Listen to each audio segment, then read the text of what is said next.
अध्याय 2 मलमासाची पुरुषोत्तमाशी भेट। भगवान श्रीकृष्ण पांडवांना म्हणाले, हे पहा, तुमची ही वनवासातील दुःखे दूर व्हावीत आणि तुम्हाला तुमचे राजवैभव पुन्हा प्राप्त व्हावे म्हणून तुम्ही अधिक मासातील पुण्यकारक व्रते करावीत। हा अधिक मास म्हणजे पुरुषोत्तम मास आहे। त्याची कथा थोडक्यात सांगतो, ती ऐका। वर्षाचे 12 महिने असतात, पण दर 3 वर्षांनी एक महिना अधिक येतो।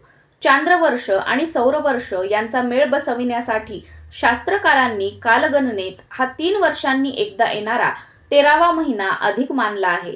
या अधिक महिन्यात सूर्यसंक्रांत नसते, म्हणून या 13व्या महिन्याला मलमास हे नाव दिले। या मलमासात कोणतेही मंगल कार्य होत नाही, फक्त पुण्यकर्मेच केली जातात।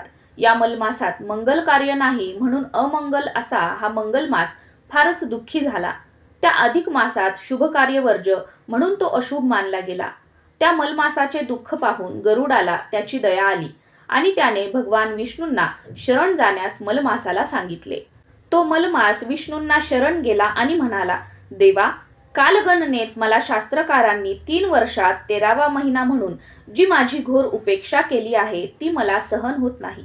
मी अमंगल अशुभ असा मानला गेलो आहे, तर कृपा करून मला मंगल शुभ पवित्र असा करून माझ्यामुळे लोकांचे कल्याण होईल असा उपाय करा आणि मला धन्य करा। भगवान विष्णूंनी मलमासाचे ते दुःख जाणले आणि त्याला बरोबर घेऊन ते थेट गोलोकात श्री पुरुषोत्तमाकडे गेले। तेथे मुरलीधर श्रीकृष्ण प्रभू पुरुषोत्तमाच्या दिव्य स्वरूपात राहत होते। त्या गोलोकात रत्नखचित अशी अनेक मंदिरे असून त्यातील दिव्य ज्योतींच्या प्रकाशात किशोरवयातील श्यामसुंदर श्रीकृष्ण किरीट, कुंडल व वनमाला यांनी विभूषित असा शांतपणे बसलेला होता। त्या परमश्रेष्ठ पुरुषोत्तमापुढे श्री विष्णू मलमासाला घेऊन गेले।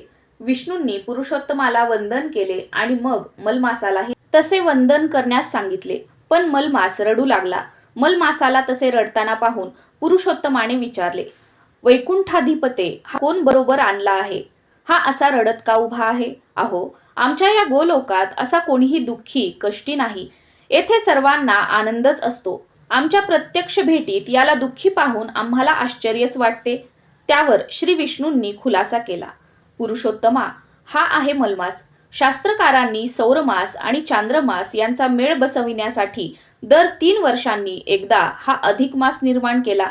या अधिक मासात सूर्यसंक्रांतच नाही आणि म्हणूनच हा अपवित्र मानला आहे। कोणत्याही मंगल कार्याला यात स्थान नाही, म्हणून हा दुःखी आहे। अरे, मग याला पुण्यकार्यात आपण सहभागी करू। स्नान, दान, व्रत, नियम यामुळे हा अगदी पवित्र असा श्रेष्ठ महिना होईल। याला मी प्रत्यक्ष माझेच नाव देतो। हा मलमास आता पुरुषोत्तम मास म्हणून प्रसिद्ध, पावन आणि पुण्यप्रद होईल।